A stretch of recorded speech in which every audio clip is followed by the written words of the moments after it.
Good morning, everybody.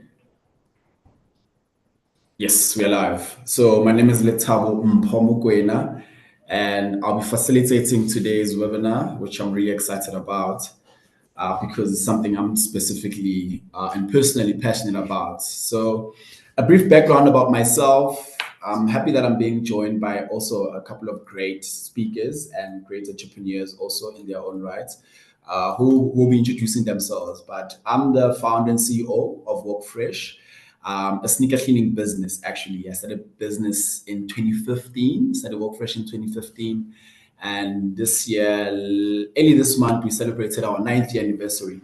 But I think more than that, post us starting Workfresh, which was from purely my dissatisfaction with the unemployment rate right now, and how do we then, what do we do as the young people in South Africa to make sure that we have a change in our communities?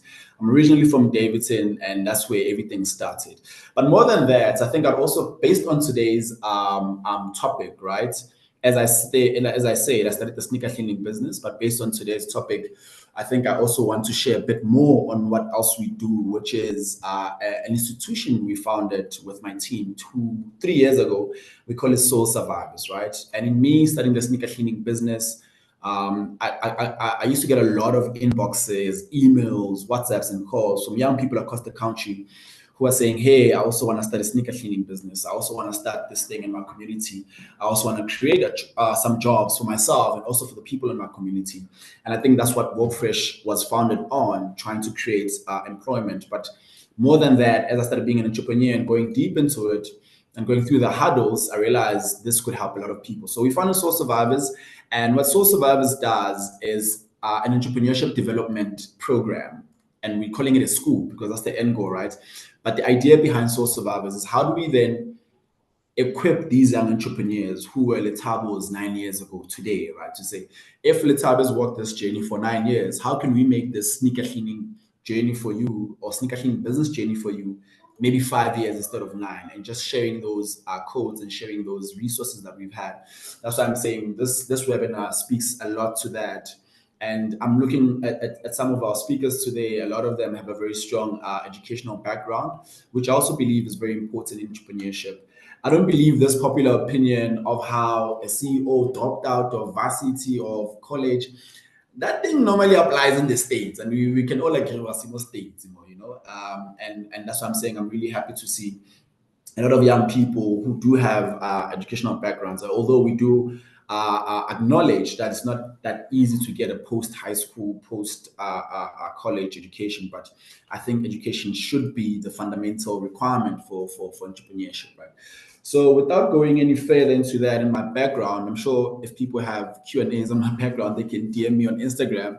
I think today I really want us to focus on today's webinar. And before I do that, I'd really like to introduce our big man, our big boss today, right? Whom without, I think things like this wouldn't happen necessarily. And it's always good to know that we have people that believe in us as entrepreneurs in this country, and people in decision-making position believing in entrepreneurs and facilitating such conversations. So I'm going to introduce right now Mr. Eustace Mashumba, who's the CEO of Proudly SA, and he'll just introduce himself and touch a bit on what he's passionate about. And he's really looking snazzy today. How's it, big man? Looking really sharp. Yes, good morning, Letaba. Thank you. Good morning. Yeah, Good you morning can to take the that from here. delegate. Sure. Thank you for the opportunity. Good morning to my fellow panelists and the delegates who've made time to join us this morning. I'm sort of responsible for setting the tone. That's the request that has been made for this morning. So I'm going to take you through some slides that basically give you a sense of why, the buy local campaign exists and what our responsibility is in the broader context of the conversation that is being had today around the importance of SMMEs in the context of creating jobs and obviously contributing to the growth of the economy. So Proudly South Africa was formed because the country battles high levels of unemployment. These are the numbers that came out for the end of Q1 2024. I know some numbers came out 48 hours ago. I haven't updated those numbers, but the change is not too big. I hear we've lost, 67,000 jobs or something like that. in the 2 quarters. But the unemployment rate in the country, as per the numbers I have, stands at 32.9%, with unemployed number of people being 8.2 million. And if you add those who are discouraged and have stopped looking, that adds another 3 million. And then you have another 0.9 million, or close to a million, who have stopped looking. So if you look at the expanded definition, we're looking at about 12.1 million people who are unemployed, so 41%. If you look at the broader definition of unemployment, and this is in a country with a population of about 62 million people, and the most affected remains the youth. You have those between the ages 25 to 34, about 40.7% of them not working. And in fact, the biggest worry is the fact that the 3.6 million out of the 10.2 million young people aged 15 to 24 in this country are not in any form of job, are not in any form of schooling, they are not receiving any training. And so that's where, SMMEs have to play a critical role in that they are positioned mostly in communities where these young people are based, and so they're able to then absorb as many of them as possible, but they need to thrive. If the SMMEs are not thriving, we will not be able to create much needed job opportunities. But in the first instance, we need to raise the level of entrepreneurship in the country. So I'm glad that we have a conversation like this, because if you compare South Africa with the rest of the world, we are lagging behind. We currently have about 45% contribution made by SMMEs to the GDP, whereas if you look at developed economies, we're sitting at contributions as high as 90% in some of the stronger economies in the world, which in the form of contributions made by SMMEs. So you have more SMMEs contributing to the growth of those economies and contributing to the creation of jobs than what you have in South Africa. And so it's important that we then, drive up levels of entrepreneurship, but also the contribution thereof, by making sure that those businesses succeed. And so, because Proudly South African is a buy local campaign, it's always easy to unpack what the role of Proudly South African is and the contribution that it can make to the growth of the economy through manufacturing. Though it's not only about products, but it's also about products and services. And Letabo spoke about, the sneaker cleaning business that he, has curated. And that is a service business, which is also, part of the community of entrepreneurs that we service. But for today's purposes, because I only have 15 minutes, I chose manufacturing as an example. If you look at the contribution that manufacturing used to make in the country, it used to stand at as high as 21%, dropped to, as low as 13% over a 30-year period between 1994 and currently, where we are celebrating 30 years of democracy. So if you look at the number of jobs that used to be created in manufacturing, broad manufacturing, together with all its subsectors, so it does not matter what you are making, as long as it falls within the broader category of manufacturing. We used to have 1.8 million jobs created in the manufacturing industry, has declined to 1.4 million. And this is, if you compare the pre-COVID pandemic and the post-COVID pandemic numbers, there's been a huge decline. And so I thought, quick example, take you through an industry that we're all familiar with, which is the furniture industry, because we all buy furniture, whether it's a bed for your home, a couch for your living room, whether you're buying cabinets and desks for your office, or beds for, those of you who are responsible for procurement in supplying products in the private sector and in the public sector. If you supply to hospitals, those are all furniture items. So we used to have a number of factories that have since closed down. We had 3,500 plants and factories making furniture in the country, reduced to 1,100 just over a 21-year period between 1999 and 2020. So we've lost a lot of that capacity, and a lot of these companies were SMMEs, small and medium owned businesses that have since closed down. And as you see on the heading of my slide, it's as a result of imports, because those who make purchasing decisions are choosing to buy imported items. And so as a result, we have lost 25,000 jobs in that industry, direct jobs. An industry that used to employ 50,000 people directly in factories and plants that make furniture now only employs about 25,000 people. So those are 25,000 households that have been impacted on by the 2,400 factories and businesses that make furniture that have closed down. And so, economists have taught us about the multiplier effect, which says when you look at an industry that has suffered like this as a result of imports, you do not only look at the direct jobs that are created by the furniture manufacturing business, but you look at the value chain in its entirety, because there are jobs that are created and equally there are jobs that are lost every time an industry like this suffers. So if you buy a furniture item, you know that it's made up of components and raw material that are sourced from other industries. To make a furniture item, you have contributions of metal parts that come from the metal industry. You have contributions from the chemical industry in the form of paint and adhesives and glues and those kind of material that is utilized to bind and put the furniture together. You then also require textiles and leather items to make furniture. Think of your couch, which has a leather item to it, but that leather item comes from natural fibers and hides and skins that are converted, sourced from the agricultural industry and then further processed by that industry to supply to the textiles and leather industry, which in turn supplies to the furniture industry. So jobs are lost across all of those industries. So it's not only about the 25,000 direct jobs that have been lost, but there are many other jobs that are lost. And so a lot of these are SMMEs. I mean, a lot of these are small businesses that have the ability to absorb as many people as possible.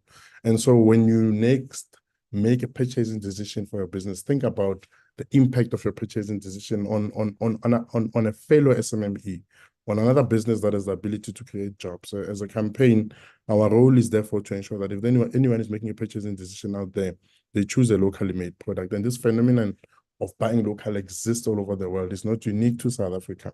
We've seen it in developed economies. In fact, the model utilized when Proudly South African first opened its doors was one adopted from Australia, from the Australian-made campaign.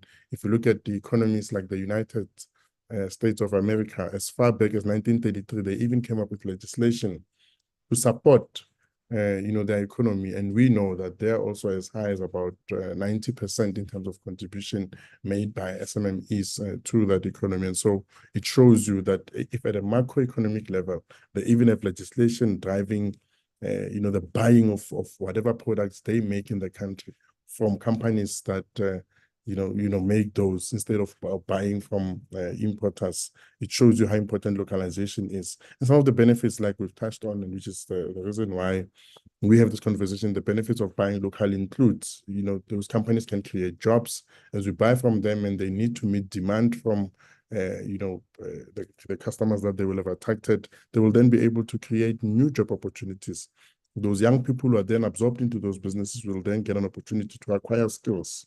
Tabo touched on the element of education, which is very critical, and we need to drive that agenda as much as possible. But linked to that is an issue of skills. A lot of these young people, including those who are graduates, who still don't have access to job opportunities, don't have any skills that can help them, go start their own businesses, skills that can help them get better opportunities so that they improve their living standards of not only themselves, but their families. And so if you think about the benefits of buying local, it then points to the fact that there is a need for us to increase levels of what we buy in the country. And we've even done a study as Proudly South African, which confirms what I've just spoken about. Just with 10% increase in economic activity supporting manufacturing in the country, you then have an equal investment of 10%, and as a result of that, you can get 13% contribution to the GDP, coming from just 10% increased activity in manufacturing, 9% increase in fiscal revenue, which is revenue that government really needs to help ensure that they can help render services and provide much needed access to healthcare, to education, to safety and security, and all of those imperatives that the government needs to provide. There'll be more at their disposal, because there'll be an increased tax base. There'll be more companies paying taxes. Those companies will be employing more people, and then you have a bigger pool of people who are paying taxes, and then that makes it easy for government to can ramp up levels of services that they render. In terms of jobs, which is the most important part of our conversation today, as a result of just 10% increase in buying local, you will then have 75,300 jobs created.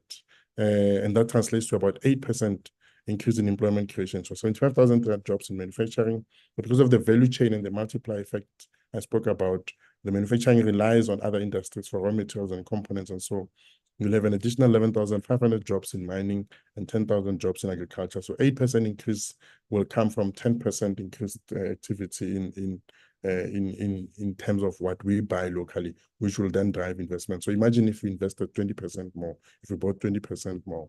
And so as part of South Africa, we focus on buying that happens in the public sector. What is government buying? A lot of work is being done in that regard by Private South African, together with other stakeholders, to ensure that government increases the levels at which it buys locally, and specifically buys from SMMEs. And there's a new procurement bill that's coming up, and all of that talks to driving localization, but for the benefit of designated groups, including SMMEs. We're also talking to the private sector. I'll quickly show you before my time runs out, or some examples of what we've done in the private sector to ensure that the private sector, both big businesses and small businesses, buy locally. We have a role as Private South African to educate the general public on the importance of buying local, so that consumers also know that they have a role to play, and that their purchasing decisions have an impact on the economy. Lastly, as Private South African, we have to ensure that each of these sectors of society, whether it's the public sector, the private sector, or even consumers, when they want to buy local, they can easily access those products and they know where to find them. I assume that everyone who's here has seen the Private South African logo before. It stands for 4 key criteria, and anyone who wants to become a member of Private South African has to comply with these criteria. The first one being that the product itself must be made in South Africa and contain sufficient local content. And even with services, with the tower in his business, when we take our sneakers to that sneaker cleaning business, they have to make sure that whatever material and soaps and chemicals and everything else that they utilize to clean those shoes is sourced in South Africa, and that's the local content.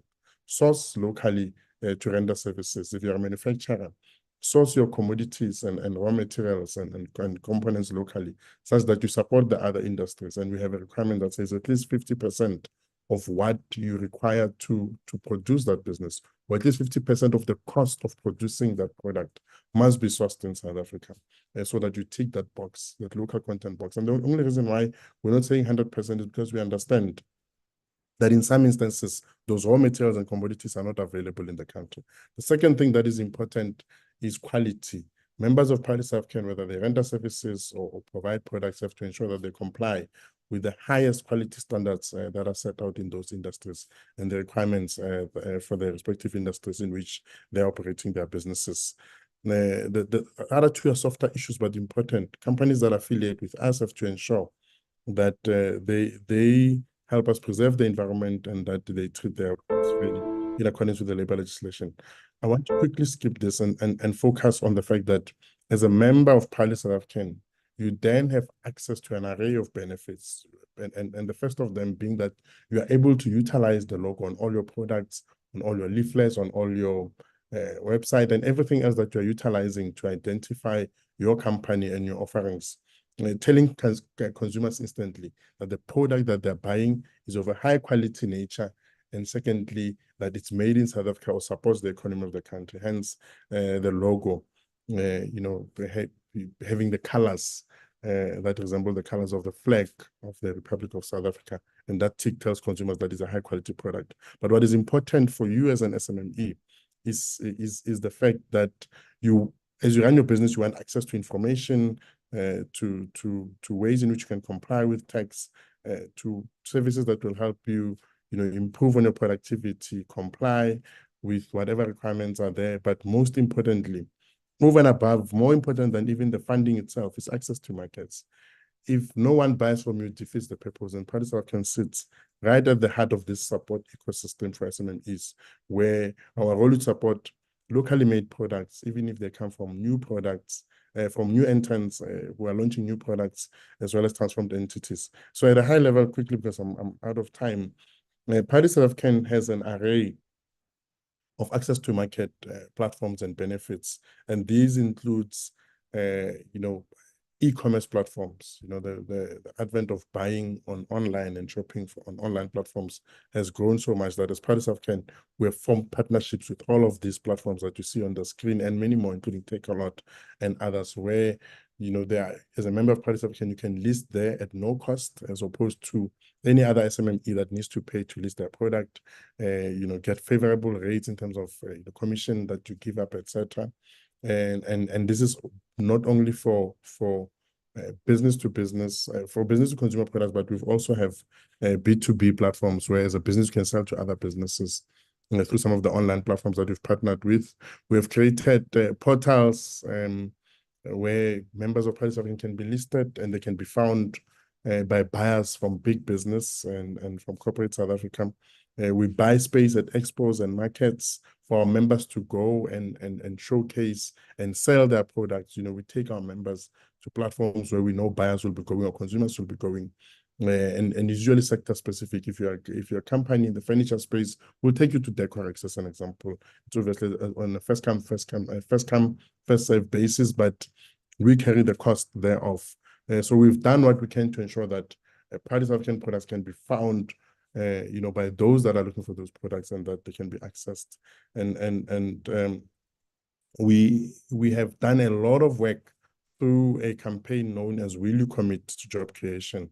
And through this campaign, we've targeted big businesses. So as much as we want small businesses to also buy from each other, we think the cumulative spend in big business can make a difference for SMMEs. And so, banks have been encouraged to buy their furniture, uniform, promotional material, stationery locally, and they're doing so.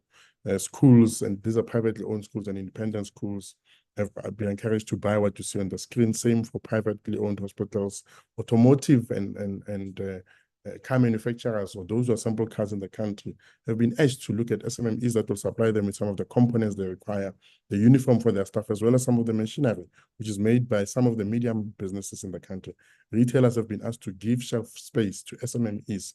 For those of you with consumer-facing products, the biggest challenge you have is retail space. So over and above us negotiating with online platforms to give shelf space to locally made products, we are developing our own online store, where that will be launching, sometime in July, where you'll be able to sell your products on there. But we are also appealing to physical retailers, FMCG retailers, furniture retailers, DIY and hardware retailers, and anyone who has a retail platform that we are able to engage with to give space to locally made products, and with manufacturers themselves. As much as we are appealing to people, we're appealing to those who are decision makers to buy local and to buy from SMMEs, and to buy from manufacturers. We're asking the manufacturers themselves to look at where the raw materials and components are coming from and where their packaging comes from. So as I conclude, Program Director, I'm going to skip all of this in the interest of time. I want to quickly talk about the fee that is applicable. I mean, we have a lot of perceptions out there around how Party South African is an elite club of corporates and businesses with lots of money. It's not. It's really for anyone who ticks our boxes and complies with our criteria. And the first one, being local content, like I said. The second one being quality, then environmental standards and labor practices. And once you've ticked all those boxes, you have to pay a fee. And the fee is not as expensive as it's put out in the public. It's 500 rands if your turnover is up to 5 million. Between 5 million and 10 million is 1,000 rands, and the maximum is 100,000 rands, and that's for businesses with a turnover of 100 million rands and more. And so it's really not expensive. Reach out to us. Let us help you register with us. I want to quickly take my last 30 seconds, Chair, and play a video that sort of summarizes the importance of this buy local campaign. It's the voices of the children who are appealing to us as purchasing decision makers of today, to ensure that we buy local, to ensure that there's an economy that can be passed on to the next generation, which will absorb as many of them as possible, and ensure that they do not go through what we're going through now in terms of high levels of unemployment and poverty. There's a voice that is calling. loudly calling, day by day, the voice of the future. When I started my business, all I wanted was to create jobs and a legacy for the next generation, because I see opportunity when others see impossibility. It all started with a thought and then a seed in the garden, which grew into my very own farm that feeds the whole nation daily. Cotton silk and a little bit of treasure, I create masterpieces that give South Africans an identity, comfort and confidence, because when you look good, you feel good. From the factory workers to the warehouse and then over the seas, I want to show the world what proudly South African looks like. It all started with just some ink on paper and inspiration to bring people together. With my furniture, I now help create spaces that are beautiful, comfortable, and authentic to human light and connection. I've always been driven by curiosity. It fueled my dreams to create automobiles that accelerate our nation into greater possibilities and the beauty of the unknown. I was born into a rainbow nation. My life has been full of colors and mixed flavors. And when I started my bakery, I wanted to share that joy with the world and with South Africans in particular. All I ever dreamt of was to be a bird and fly high. And now I have the wings to help others fulfill their dreams of flying high too. But it can only be a dream until you make it a reality. All they need is your faith, your trust, your loyalty, your appreciation. And most importantly, Your support.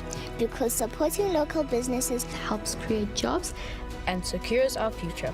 South Africa, their future is in your hands. So what are you going to do about it? Be proudly South African. Buy local to create jobs.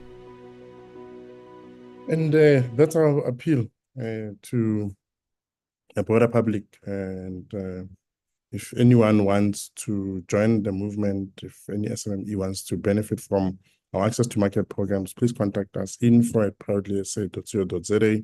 Follow us on our social media pages. A lot of information is on there.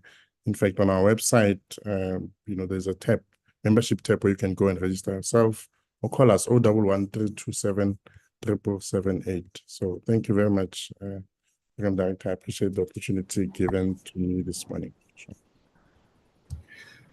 Thank you so much. Thank you so much, Mr. CEO, for your time, first and foremost, for your time, but also for stressing the importance of buying local. I think as an entrepreneur myself, I remember during COVID, what kept the business alive was the clients supporting us.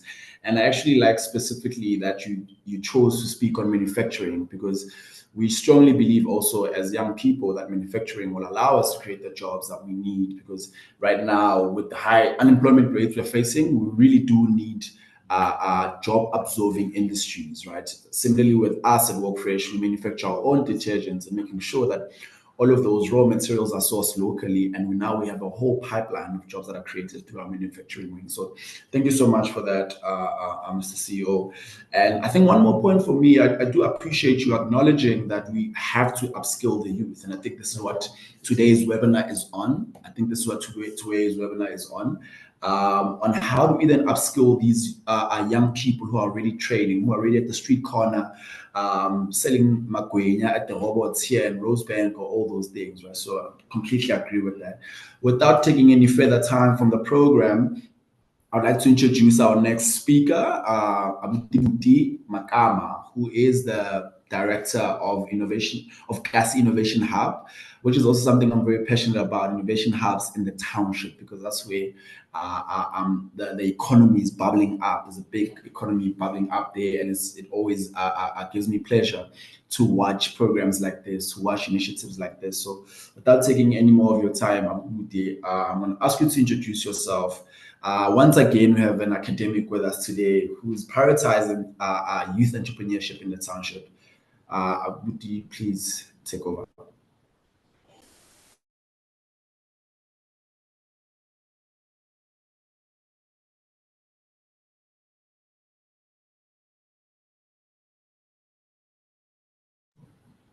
Hi, Wuti, are you there?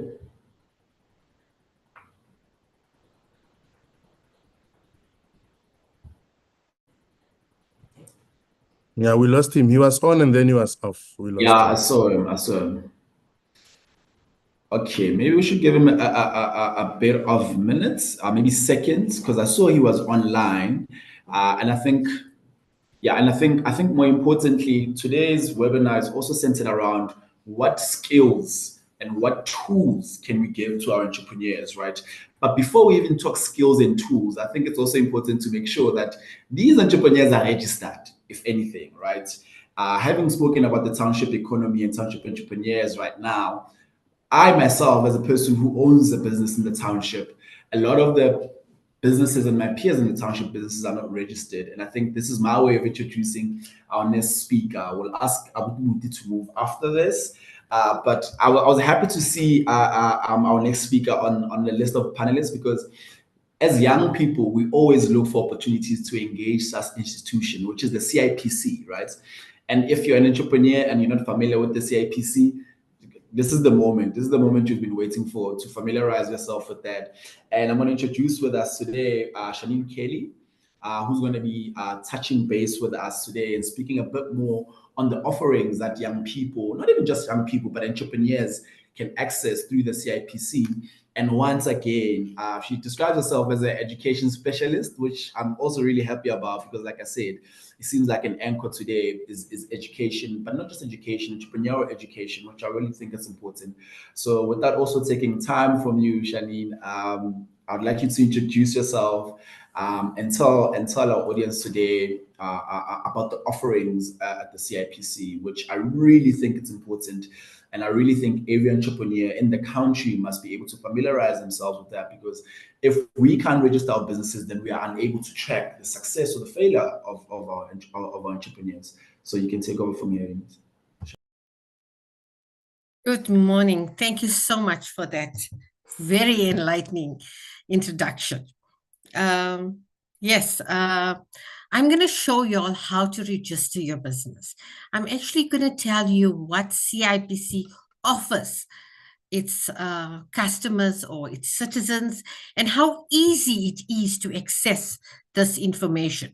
Now, I'm going to turn off my camera so that I can have a better coverage on my presentation. And I have included my email address so that if anyone has any queries, they are free to contact me or to contact the facilitator, and she will share my contact details with you. Okay. So I'm just going to dive right into my presentation.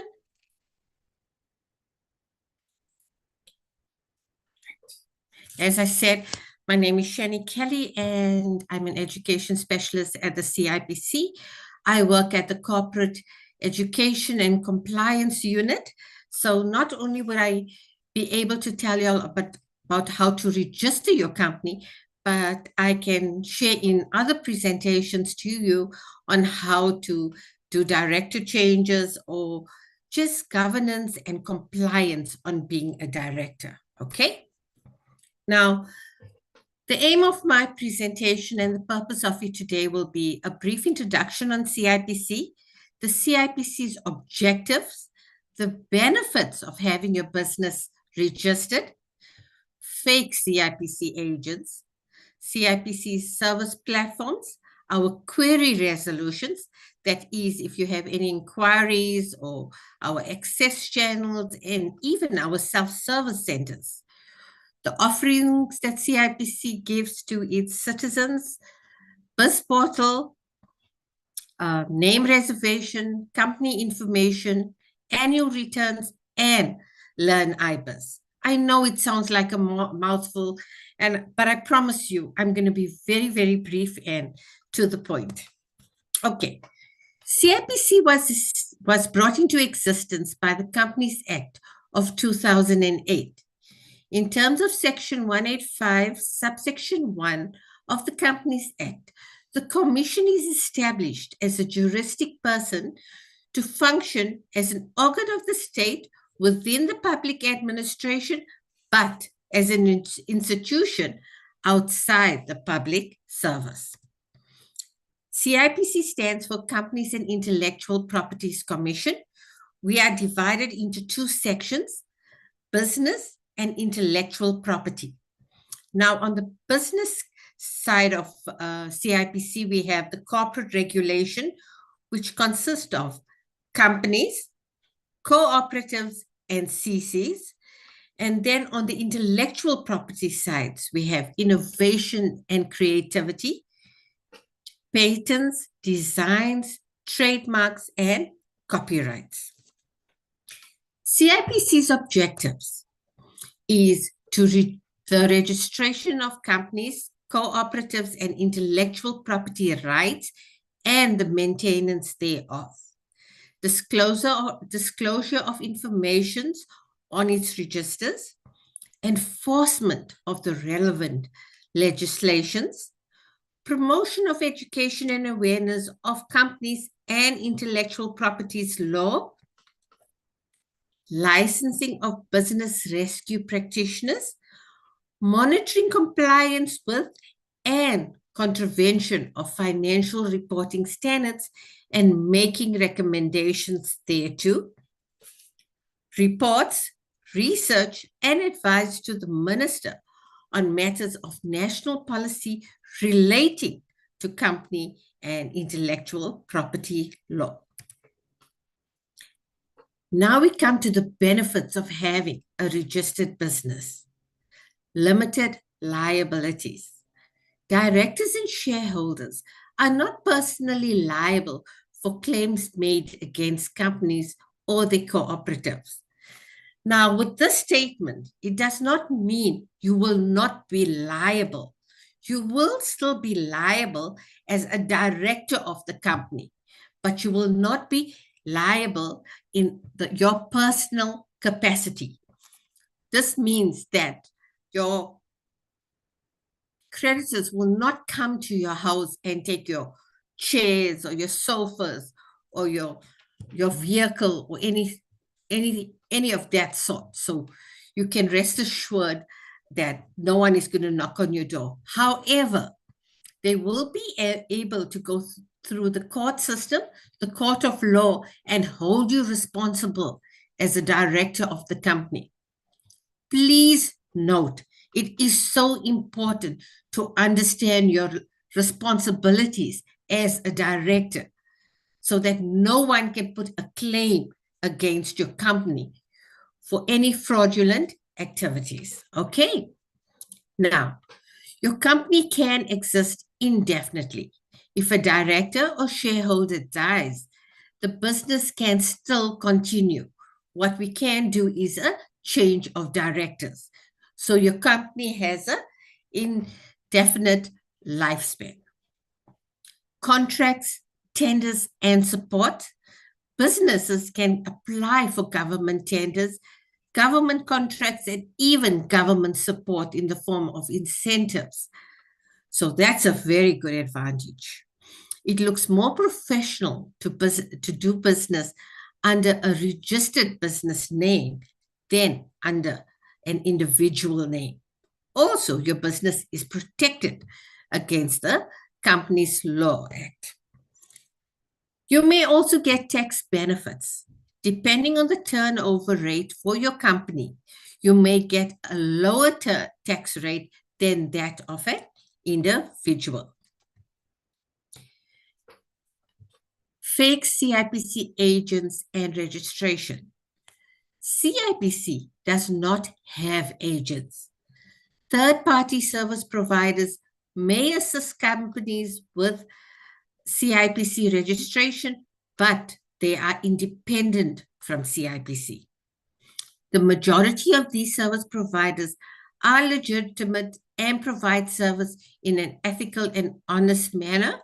However, customers must be aware that there are persons that take money from customers to do services with CIPC on their behalf, but then disappear with the customer's money without providing the service, or even provide fake certificates or documentation.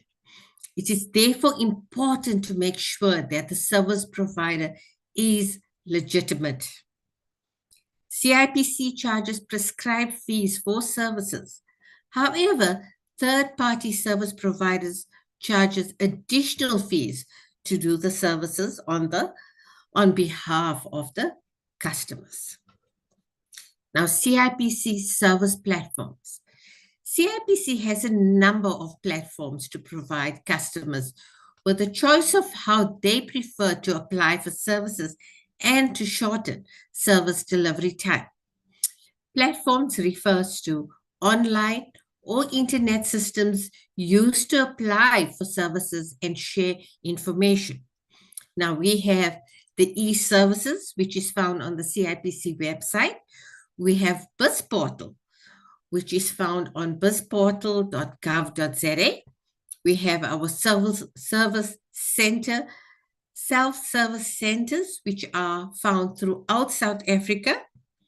We have even our Facebook channel, which shares information and is used for live streaming webinars, as well as CIPC's friends will get notifications and informations on their webinars and notices of our current system. Now, we come to our query resolution system. So if you have a query, these are the various platforms in which you can log your query. You can do it on the CIPC website. We have a list of email addresses in which you can send your queries to. We have our cell phone app, which is *134 *2472 hash. That's our USSD. Then we have our call center, which can be reached on 086 100 2472. We have our CIPC mobile app that can also be downloaded from the Google Play Store, as well as our Facebook page and our Twitter site. Okay, so there's no excuse on why you cannot get your query answered as soon as possible. Now, let's see this. Our query channels and CIPC website notices. All inquiries may be logged via CIPC. There is a list of email addresses for each categories, which is example finance, your password reset, or whatever your query relates to. Our call center can be addressed, can be reached, as well as our Facebook page. Please remember, when you log a query on the Facebook page, this is a public platform, so do not share any personal details. On the Facebook page, you can only answer generic or general queries when you are trying to recharge.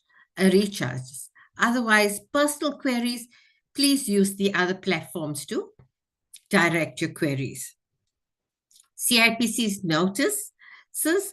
Remember to regularly visit the CIPC website to view the notices for any developments on CIPC.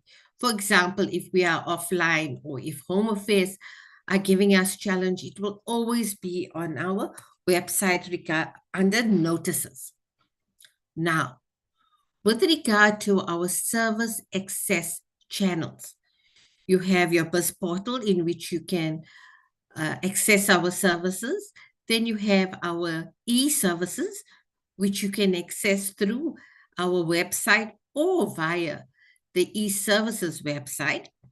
You also will be able to access our step-by-step guides on the CIPC website on whichever service you are trying to transact with. Then we have our self-service centers and partner sites.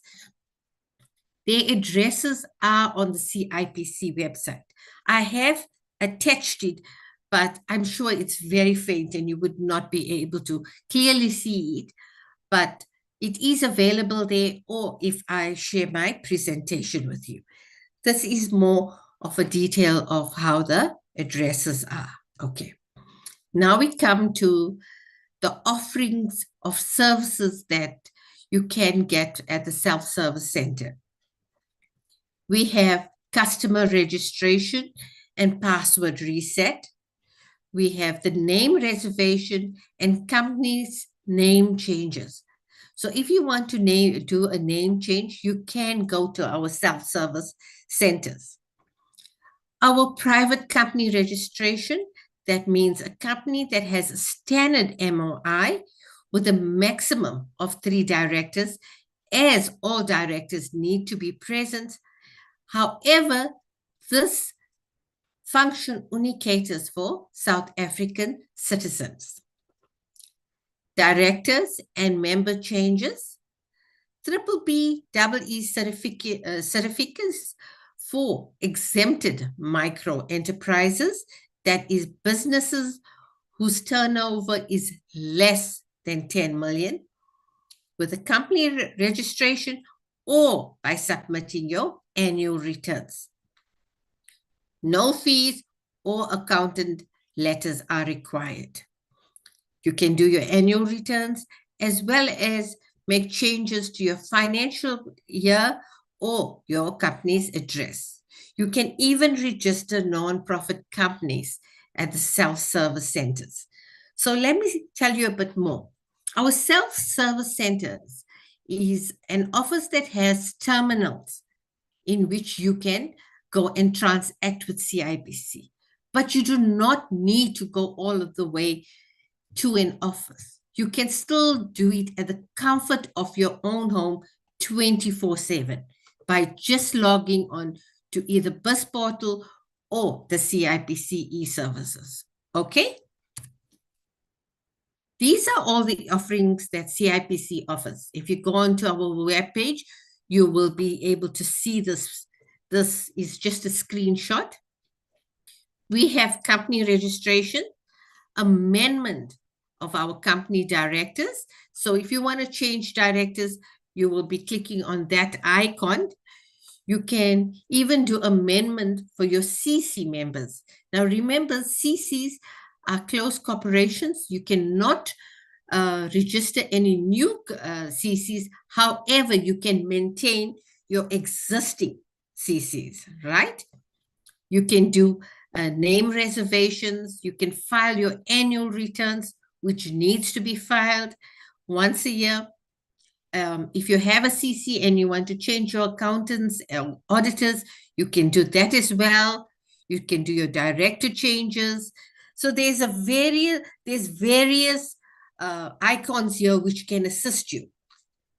I need to point out, if you see on your third row, the fourth icon is a YouTube video. This is videos which will assist you when you transact with CIBC. These are short videos which are found on YouTube, which will show you all our webinars that we have, will show you how to transact with us on various categories, okay? I'm not going to go through each and every one. You are welcome to go and have a look at them. I'm going to talk to you now about BizPortal. CIBC developed this platform to offer company registration and related services in a quick and easy way. It is paperless, no forms and documentation needs to be submitted. Required members' ID documents details and directors' IDs and marriage certificate details are required. It currently caters for only South African citizens. Free payments by a card can be done. That means that there is no EFT or cash deposit. So you just use your card facilities. I know you're hearing a lot that it only caters for South African citizens. It does not mean that we do not cater for non-South African citizens. Non-South African citizens can use the CIBC e-services. On that platform, you can upload your passport and then be able to register your company or make changes to an existing company. However, BizPortal and CIBC self-service terminals are linked to Home Affairs. So that is the reason why it is paperless. It doesn't require you to fill in any forms. Because we link to Home Affairs, your information is verified via the Home Affairs link. Now, on BIS portal, we have information from SARS. You are able to obtain your BBBEE certificate if your turnover is less than 10 million. You can also register a domain name that is a website address or open a business bank account in any one of the major banks that we have in South Africa. Remember, all this is completed within 24 hours. You can register a company and choose what other services that you need. Example, open a bank account, a business bank account. CIPC offers these services separately and or independently. So you can use the entire platform for all the functions that you need to register your business, or if you already have a business, you can just use the platforms that you need or that you require. Okay, this is our website, CIPC's webpage. You will see that circled in green, we have the BIS portal where you can register or log in. Okay, then below that, we have our e-services in which you can also click on to access that services. Now, when you come to the BIS portal homepage, we have a small YouTube video that will assist you on how to navigate the BIS portal platform, as well as if you go down, further down this page, you will see step-by-step guides or information on how to get the various business supports that you need. On your top left-hand corner, you will see that you have your login and your register icon. Okay, once you click your login, you will come to a page that looks like this. The first question that we ask you if you are a South African, if you have a South African ID number. Depending on the answer that you select, you will get the next page. Your next page will be different. You key in your ID number and the password. Remember, your password is from your customer code. Okay, that's the password you log in onto the screen. Now, with regard to name reservation. Name reservation is optional when it comes to companies. However, it is advisable that we use a name reservation, a name for your company.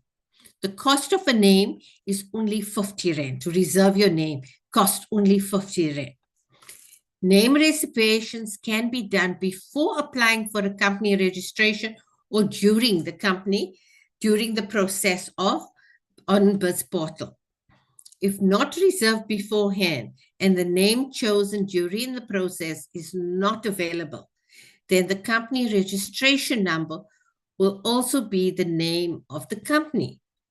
A name change can be done at a later stage by applying to change the name and the memorandum of incorporation. No fees are applicable for name change from a registration number. When you do your name reservation, the 50 Rand that we charge here is for four different name choices. You see, we will ask you to give us 4 names in the order of preference. You will also see on the screen whether there's a ticks or crosses against the name you have chosen. If the first name you have chosen is not available, we still give you a second, third, and fourth chance to select a name. Your transaction will only be cancelled if all 4 names are used by other companies. So you see, the 50 Rand is for 4 different chances of you to reserve the correct names that you prefer for your company. Now, with regard to company information, we have two categories of companies. We have a non-profit companies and we have profit companies. The different types of profit companies are private companies, public companies, personal liabilities companies, and state-owned companies. An external company can be registered as a non-profit or a profit company. Company registration of a private company costs 125 Rand. Now, annual returns. Annual returns or ARs submission to CIPC are compulsory. If not submitted, CIPC will start a deregistration process after 2 years. Annual returns is not related to SARS tax returns. Companies need to file their annual returns within 30 days after the registration of their anniversary date. Now, your anniversary date is the date or the month that you registered your company. For example, if I register my company today, June 2024, in June 2025, my annual returns will be due. So every month of June will be my anniversary month because I have registered my company in the month of June.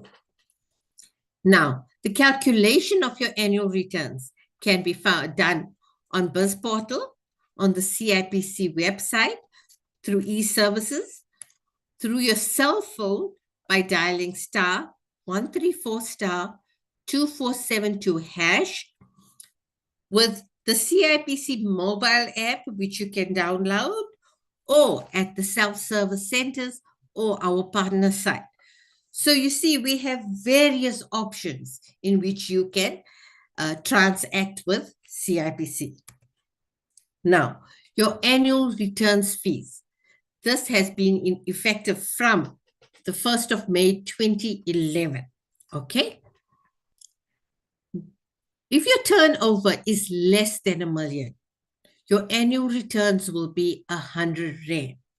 However, if you do not file your annual returns in the month of your anniversary, we will charge you a penalty of 150 Rand. So guys, please do not waste money by paying penalties. It's a lot of money. Do not waste it. Try to remember the month of your anniversary and pay your annual returns promptly. Remember, if you do not pay your annual returns for more than 2 years, we will close your company. If your turnover is more than 1 million but less than 10 million, your annual returns will be 450 Rand. If you do not pay it on the month of your anniversary, it will be 600 Rand. Once again, there's no need for us to waste money by paying penalties. Please remember to pay your annual returns. Okay, now when you do your annual returns filings, before you do your payments of your annual returns, you will come across 2 icons that says FAS and AFS. FAS stands for Financial Accountability Supplement, and AFS stands for Annual Financial Statements. This must be filed on e-services. It can be filed as part of your annual returns process or on its own. As SMMEs or most SMMEs whose turnover is less than 1 million will be filing FAS. That is your Core 30.2. It is a summary of information regarding a company's records keeping and the maintenance of the financial records. Private companies and CCs that do not need to submit financial statements must file FAS through e-services. FAS is a short and easy questionnaire that has to be answered. Okay. Before payment of your annual returns, your financial accountability supplement or your annual financial statements must be filed on e-services. It can be filed as part of the AR process or on its own. It is a summary of information regarding a company's record keeping and the maintenance of the financial records. Private companies that do not submit financial statements must file FAS. FAS is an easy questionnaire that has to be answered. Companies that must file audited annual financial statements in terms of Regulation 28 of the Companies Act must do this through XBRL or XBRL. It is an extensible business reporting language for electronic communication of business information. The computer program that is required to transfer the audited FAS, that means your statements, to e-services. You will use, if you want to know more information on XBRL, you can email us on xbrl@cipc.co.za. Copies of the Companies Act of 2008 and the regulations are found on our CIPC website. Okay. Now I'm coming to an end of my presentation. You will see this is a screenshot of the CIPC website. You will see that with this big green arrow that I have, you have the step-by-step guide in which you will help you transact with the CIPC. When you open the step-by-step guide, you will see the various transactions that you can do with CIPC. For example, if you want to update your customer code, you will click on that button and it will take you to your customer code, the information on how to change your customer code. Okay. Remember, I also said you will be able to view it on YouTube. Okay. My last topic will be the Learn IBIS program. Now, the Learn IBIS program is a short educational course aimed at assisting new and existing SMMEs, company directors, to gain knowledge of their duties and responsibilities as directors and to ensure compliance to the governance requirement. This program is free of charge and anyone who is interested can register on the CIPC website to join the short course, or one can follow the course at his own time and pace. Persons that attend that course can obtain a certificate of attendance after completing the course, but please note, this is not an accredited course. Enquiries can be sent to elearning@cipc.co.za. Okay. Awesome stuff. Awesome stuff. Thank you so much for this. Yeah, thank you so much, Shani. I think what I do appreciate about the CIPC website is that it's very detailed. And I myself have had to teach myself how to go through that. So I think it's a very user-friendly website. And really thank you so much for this in-depth presentation. But I think my takeaway from this is that CIPC does not have agents. I think it's important for entrepreneurs and people looking to register their business to always know that. And that registering a business, it's 175 rands. People must not be scammed with these 500, 5,000 people there. So thank you so much, Shameen, for such a detailed presentation. And I think my request to you, more than anything, is to see if we can create a linkage between you and some of our speakers. For example, Booty is about to join us now, And I know he runs the Innovation Hub. How do we then link you with him and make sure that the entrepreneurs in those innovation hubs and the townships have access to this information? But I'm sure you guys can take over that conversation offline, but I just wanted to put that to you. Without going any further, I would like to introduce Buti once again. I've already done an introduction, Buti. I think he will just jump into it. And I'd really ask that we stick to the time so that we make sure that we have enough time for our audience to do their Q&A, because we are acknowledging the questions that you guys are posing, and we'll have a session where part of the session where we just go into that and give you all the responses to the best of our speakers' abilities. So, Baudi, please take over. Good morning, everyone.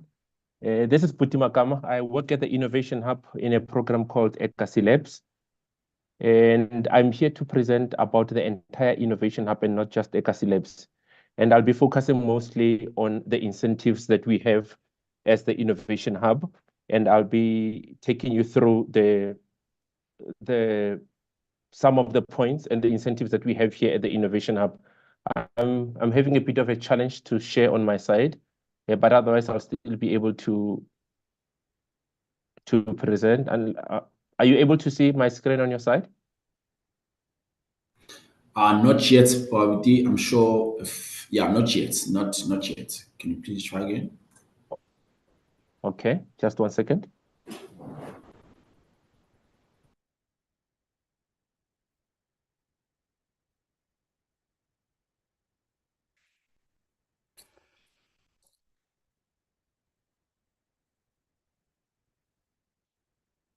Maybe for the purpose of time, Babuti, you can start with maybe your synopsis, then you'll just keep going and present as you keep going, just for momentum. All right. Okay. No, I'll just go through this then.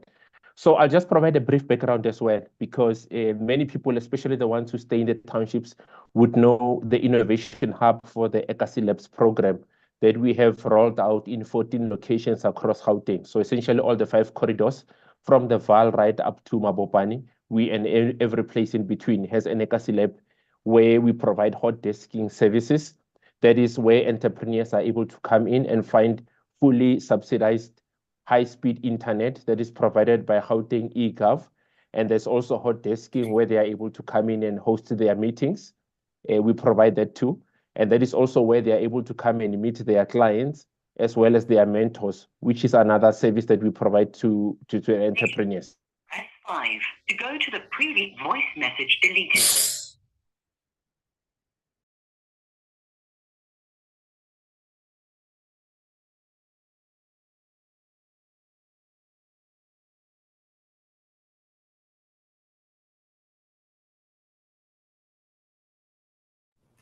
Buti, are you still there?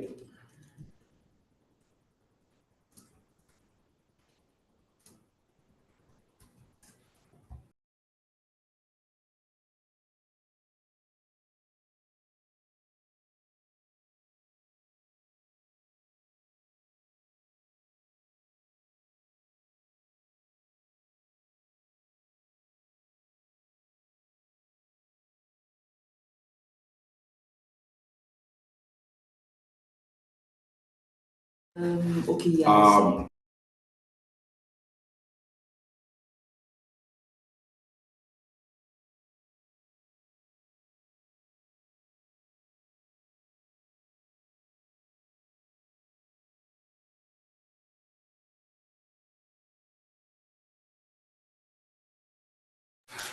So it seems like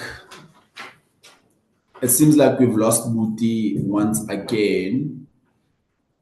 I think this is turning into save the best for last. I'm not sure. We'll see how this goes. But I think without wasting or rather playing around with any time, I think I would like to introduce my speaker after Brabuti, which is Lerato. Lerato, I'm just testing if I'm not throwing you to the deep end. Can you go? Are you there? Hi, Lerato. Yes, it's okay. Hi, okay, awesome stuff. So I have now joining us Lerato, which is, I also think is no coincidence that she's joining us right after CIPC. Lerato is joining us representing the NYDA, and she'll also be touching base with some of the programs that the NYDA has for entrepreneurs. And the NYDA is an institution that I'm very passionate about because as an entrepreneur myself, it has assisted my business, but not only just my business, but the businesses of the entrepreneurs that we have as soul survivors, which are entrepreneurs across the country who are cleaning sneakers. So thank you so much, Lerato, for coming through and sharing with us some of the benefits, or rather the programs that the NYDA has for young people. And once again, this is someone who's passionate about education. This is someone who's passionate about policy regarding young people and legislation regarding young people. So please take over from here, Lerato. Thank you. All right, thank you, Program Director, and good morning to my fellow panelists and guests watching us on the platform. And thank you for having me. As introduced, my name is Lerato Mamoha, and I'm from the National Youth Development Agency. And I'll be taking you through some of the products that we have specifically for the small, medium, and enterprises. So firstly, I hope everyone knows what the NYDA is, but just to give a background in terms of the establishment of the agency, NYDA is a South African-based agency which is established to primarily address challenges faced by the youth.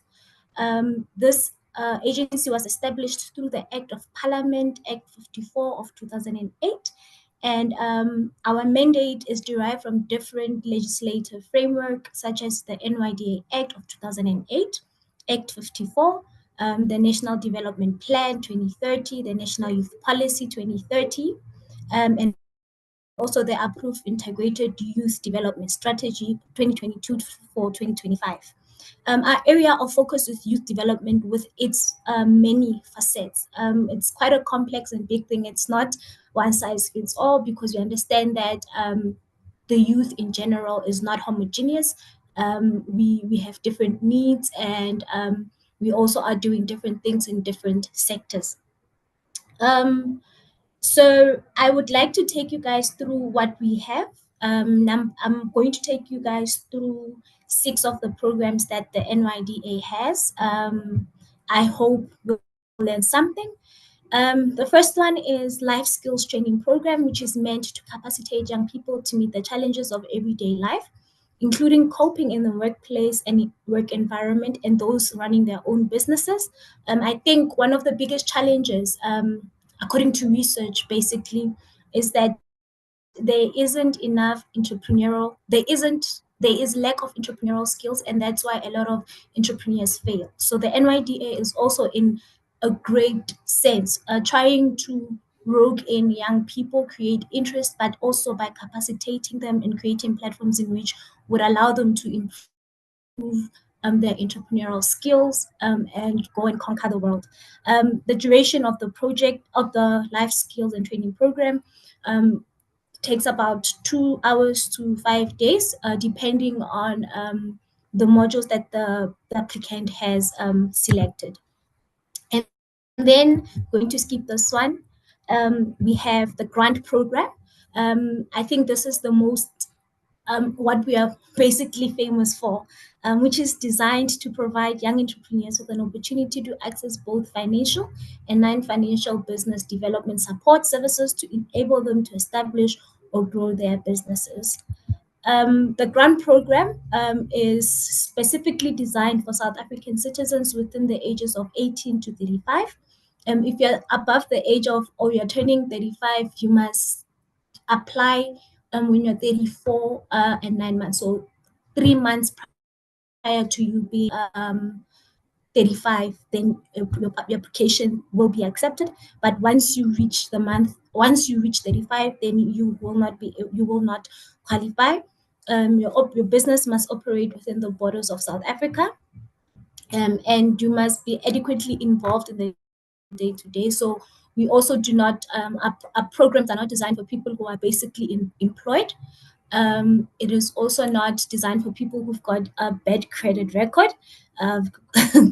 Yes, and then change of youth status. A young person above 35, as I mentioned earlier, and beyond will not qualify to access the grant services.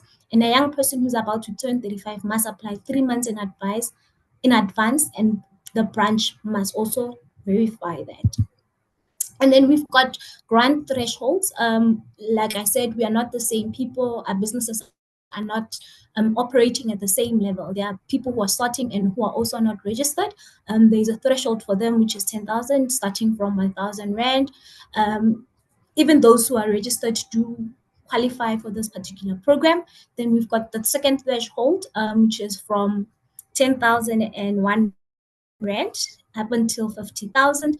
And then the third threshold for the growth stage, when you want to expand and so forth, it's from 50,000 up until 50,001 Rand up until 100,000. And then threshold number 4, which is the expansion stage, it's 100,001 Rand up until 250. So essentially our offering starts from 1,000 Rand up until 250. We do not offer anything beyond 250,000 Rands.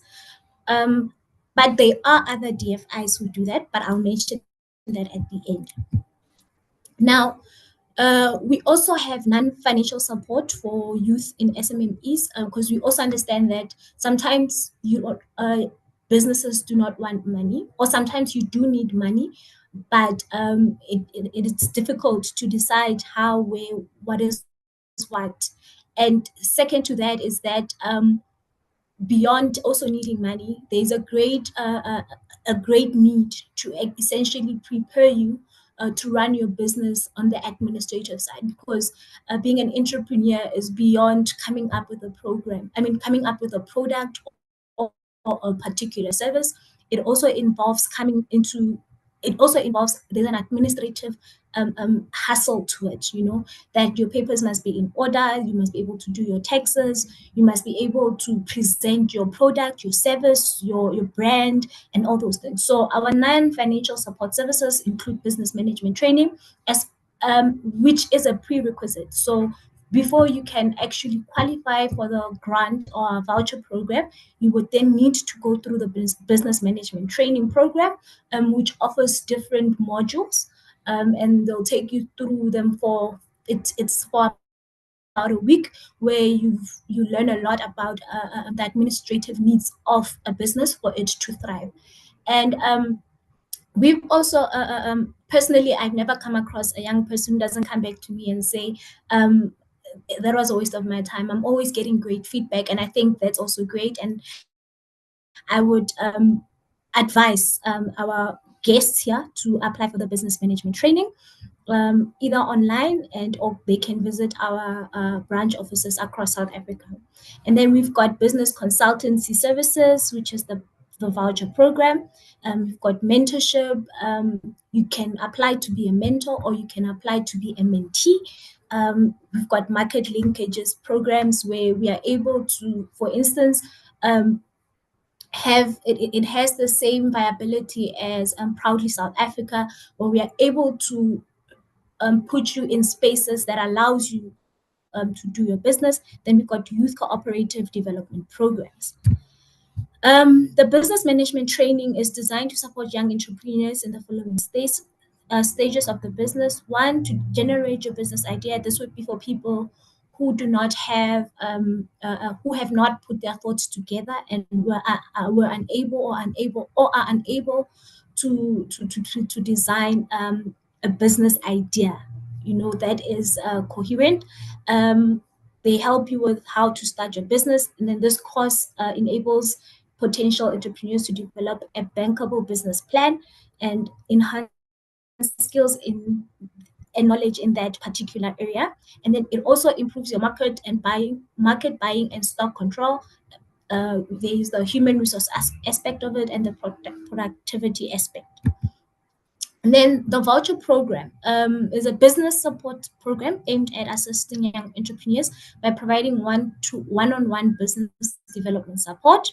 The voucher program starts from just above 6,000 and just below 20,000 Rand. this service program includes a business visibility. They help you with that, your bookkeeping and financial administration, business re-engineering, website development and hosting, marketing strategy and plan, and business plan development. So all these things are essentially very important to one, creating a brand, two, also being able to put it out there in the world, so that you create a market for yourself, or you're able to also locate clients outside of your neighboring space. Now, market linkages. The market linkage program is a program aimed at assisting young entrepreneurs to access business and related opportunities from opportunity providers in the public and private sector. Now, types of opportunity linkages would be number one, procurement. We do host procurement workshop where we show people how the procurement, especially within government, how it works, what's needed, compliance, so forth and so on, supplier development, market development, retail, and distribution. Then we have a mentorship program, and I think this is one of the things that's very close to my heart, and it's that we do need people who hold us by hand. At a broader scale, the agency serves as that, but we also have people who are sector knowledgeable, and would then assist young people to expose them to the industry holistically and fully. So the program essentially assists you to have someone who holds you by the hand, and if not that, who advises you and who allows you to grow as a business person, and and gives you support as a young person through volunteer mentors. And then mentors and young entrepreneurs are meshed to form an ongoing mentoring relationship aimed at improving the sustainability and growth of a startup or existing business of South African young entrepreneurs. So I'm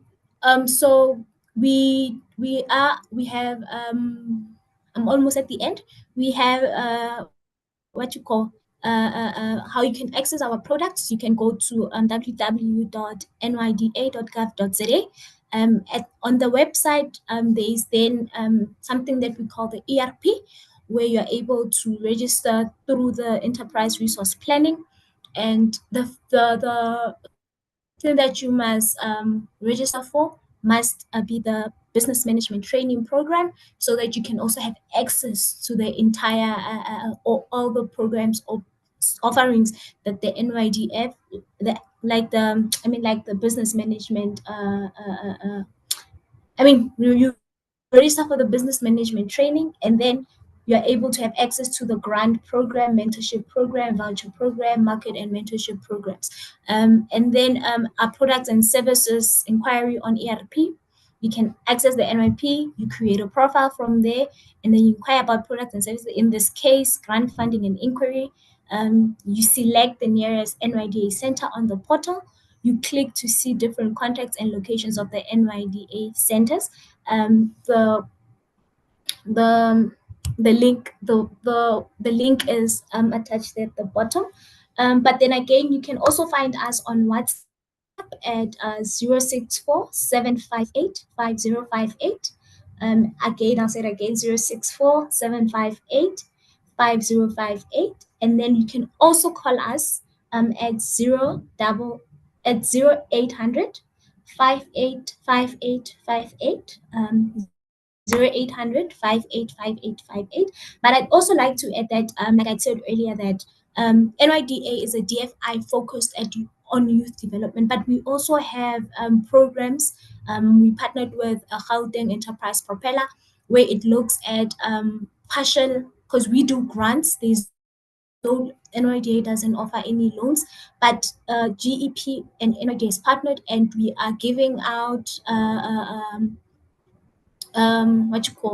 this one you apply for it through GEP, where it's 50% a partial loan and a partial grant, 50% loan and 50% grant for a bigger threshold, which is over 250. If your ask is over what we are offering at the National Youth Development Agency. But again, we also have CFA, CEDA, other DFIs, CFA, CEDA, DBSA.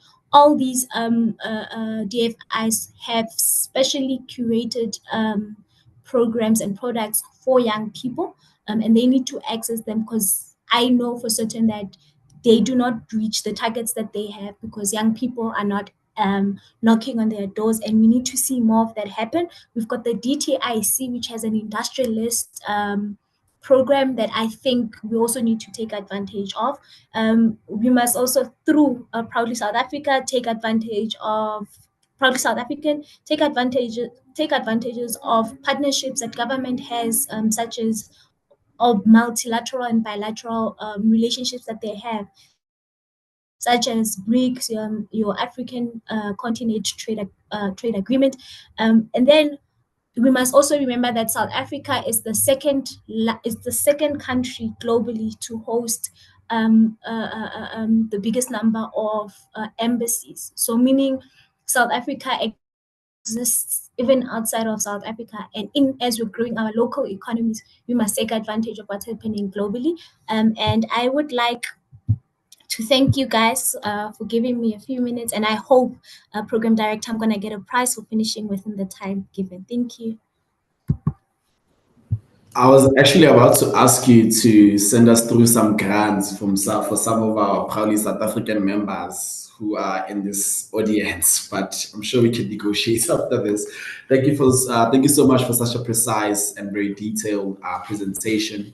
And I'd also like to commend the NYDA for reviving its brand amongst the young people, because I remember there was a point where we had lost hope, but in the past 6-7 years, some of us have been keeping track, and we've seen the efforts, we've seen the growth in the brand development, in the delivering of what's being promised, and also in the clean audits. I see you guys hold that as a badge, which is amazing. Thank you so much for the presentation. I'm about to jump to our next speaker, I know she's been waiting eagerly for this. Rebecca is also one great academic, but more than an academic, someone who's really passionate about entrepreneurs. She has a store in Mainland, so I think it's also important for us to really support each other as entrepreneurs, right? Rebecca is a store in Mainland, which houses 87 brands, right? And I really would like to see all of those brands have the Proudly South African stamp. And without going any further, I think I'd also like to mention, as part of the common thread in this whole webinar, that Rebecca is an MBA, a master's holder, and currently studying towards her PhD in chemical engineering. She's a former lecturer, so I think, Rebecca, without going any further into your accolades, which are really amazing, you can take over. Thank you.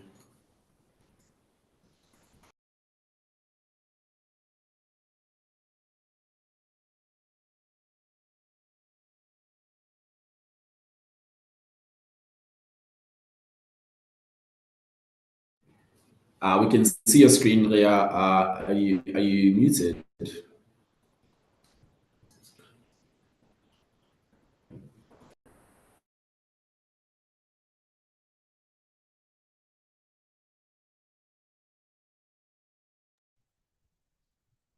Can you hear me? Yes, we can hear you now. So when we could see your screen, we can hear you. When we can hear you, we can see your screen. Let's see if you can do both at the same time. Okay, can you see my screen and hear me now? 100%. Okay, thank you for that. Apologies. So thank you so much for inviting me, Proudly SA, and for hosting this informative webinar. So I'm going to be focusing my presentation on skills development and how to effectively drive sales, because that is something that a lot of SMMEs actually struggle with. So I'm going to share my personal story and how I've used some of the skills developments that I've learned through Ekasi Labs, the innovation hub, as well as Proudly SA, and how I've used all of those things to essentially grow my brand. So this is just a brief presentation outline that I'll just be going through.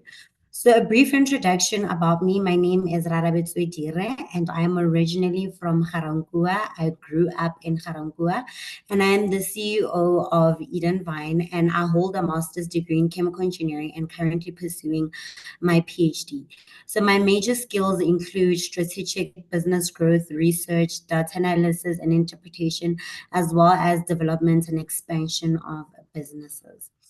So I just want to take you on a journey of how I got rejected by one of the biggest cosmetics retailers in South Africa, and how that actually helped me form a new business that will essentially not only help my small business, but 90 small businesses that we currently house.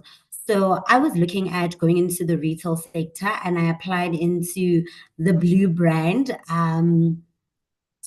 To get my products into retail, and I was actually rejected because I was actually not big enough. That is what they said, which was actually quite disappointing, because a lot of the brands that we actually discover on shelf, you've never ever heard of, but they international brands. So during my journey of actually trying to get into retail, I then came up with an idea of opening a retail store that will strictly house local South African brands. So our first store was actually in Mainland Mall. And when we initially approached Mainland, they were absolutely against the idea of having local brands. They thought we were unreliable. They thought that this entire concept wouldn't work. They thought that we wouldn't actually be able to afford it. So before even getting to a point where we were able to open stores, I was rejected so many times. And as an entrepreneur, I'm sure we can all relate to the amount of times that you've actually been rejected. But this is actually the first skill of entrepreneurship that you actually need to learn, which is perseverance. If someone says no to you, you need to find another way and another alternative. And for me, all those no's and all those rejections actually gave birth to two stores of Eden Vine. So what actually is Eden Vine? So Eden Vine is actually a chain of retail stores at the moment. We have two stores in Mainland Mall and Randburg Square, where we currently house 90 local South African brands in our Mainland Mall branch. And believe it or not, as local brands, we're able to be in such a huge mall, which is the second biggest mall in South Africa. So at the moment, in our mainland store, we're able to do 500 sales transactions a month, and we're able to sell 1.4 products in just less than 2 years. These are some of the achievements that we've actually managed to have. And at the moment, we have 1,004 product variants, which can be purchased online as well as in our retail stores. So all of this sounds so nice. You know, it sounds like such a huge success story. But how did we get here? So I have to mention that as Eden Vine, we actually didn't have a marketing budget. We actually got a business loan from a bank in order to set up the store. But one thing that we actually used in order to drive sales and get to a point where we are is marketing. And when I say marketing, I'm not even thinking of having an actual marketing budget, but using social media. Social media is such a powerful tool that entrepreneurs literally overlook it, and you will go to places like the NYDA and look at having a 250 budget for marketing. But you can literally start so small with tools that are provided to you. So what is retail marketing? So retail marketing includes strategies that retail businesses or any other normal business or brand can actually use. And it includes all the 6 Ps, which we are taught. If you've been to any NYDA classes, they will teach you about the 6 Ps. If you've been to any CEDA classes, they'll teach you about the 6 Ps. But it's something that we usually overlook. And the aim of marketing is actually to drive sales, create brand awareness, as well as to get customers to engage with your product or business effectively. So how do you communicate your USP? What is your USP? Your USP is essentially your unique selling proposition or your unique selling point. And that actually gives rise to your problem. Leta was actually explaining in his introduction how he came about with his business. He was essentially solving a problem that he was personally experiencing. Eden Vine came about by a problem that I was essentially experiencing, but how are you articulating that into your marketing and for your audience? So I'm just showing you an image of how we articulate our USP in images. So aside from us housing local brands, what we do as Eden Vine is that we give beauty advice. We don't essentially say, hi, this is what we have, buy this. We say, hi, do you have this problem? And these are the beauty products that you can use to actually solve your problems. So the different mediums of communicating your unique selling proposition or points is through images, videos, and questionnaires. You know, there's people that actually enjoy doing questionnaires, and you can actually communicate your USP through these. So one of the things that we learned, and this completely changed our sales. I mean, when we first opened Eden Vine, we were making about 50 sales transactions a month. And when we moved to creating educational content, we are now at a point where we're making 500 sales transactions a month.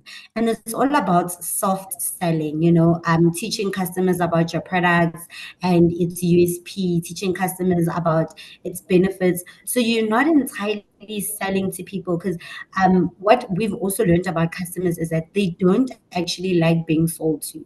Most people, when they on social media and they see sponsored ads, they just go past it. But if they see a video that actually gives them information, they're more inclined to engage and listen further.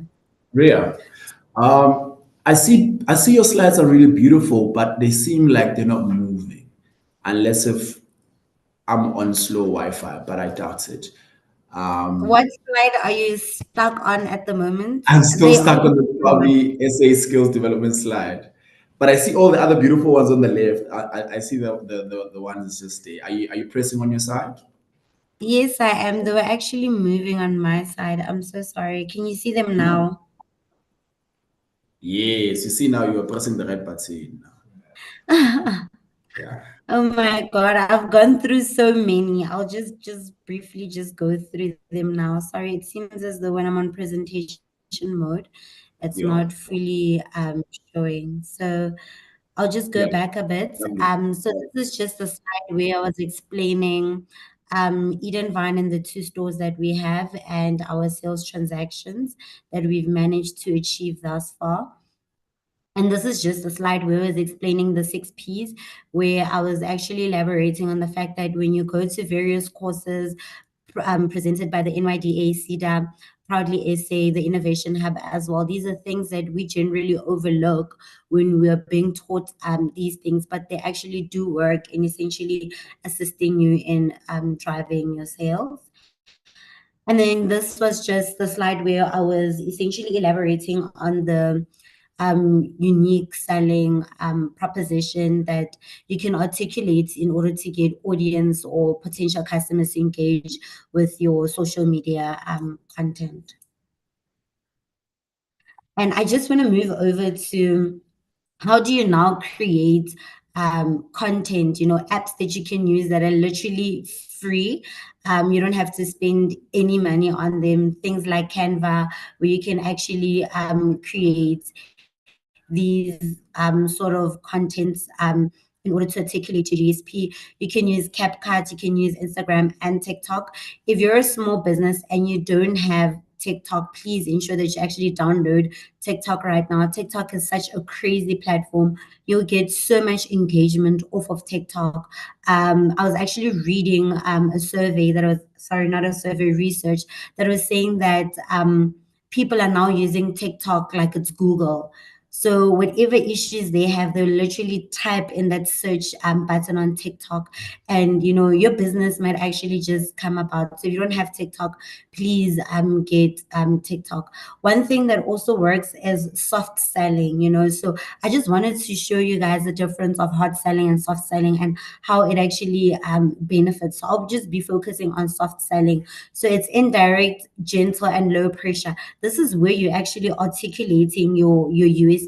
So essentially articulating your USP to your potential audience or customers is actually a form of soft selling. You do not put pressure on your potential customer to essentially buy, but it's more like of giving them information, you know, and this actually gives benefits like long-term purchases, repeat buyers. It also helps to create a demand for your product, and also use a form of emotional appeal. So if you're going to appeal to me, I love beauty products, and you're going to tell me about how I can look flawless or have even skin tone in 3 weeks, I'm definitely going to be so emotionally appealed to your product because it's going to be solving an issue that I have. So I just want to also elaborate on how do you get business ready? How do you get business ready and be ready to actually be trading, irrespective of what kind of business you actually have? And I'm actually glad that the CIPC and the NYDA was actually here because they touched on a lot of these pointers that I'm about to address as well. So first, when you get a business idea, you know, you need to now see, is it a product or is it a system? Is it a service? Is it something innovative? Are you doing an improvement on an existing business as well? And you also need to do research on it. So when you do research on your business, it's essentially going to tell you who your competitors are. How do you stand out from your competitors? What is your target market? You know, it gives you all those form of definitions when you now start to dwell and dive into your business idea.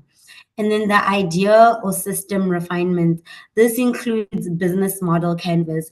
You know, I've done a business model canvas so many times, but when I actually started with Eden Vine, that's when I actually saw the importance of a business model canvas, because it will literally give you a summary of your business plan, your business structure, your SWOT analysis, all on one piece of paper. So please take a business model canvas absolutely so seriously. Don't overlook the classes and skills development classes that so many of these government entities host for us to try and impart knowledge.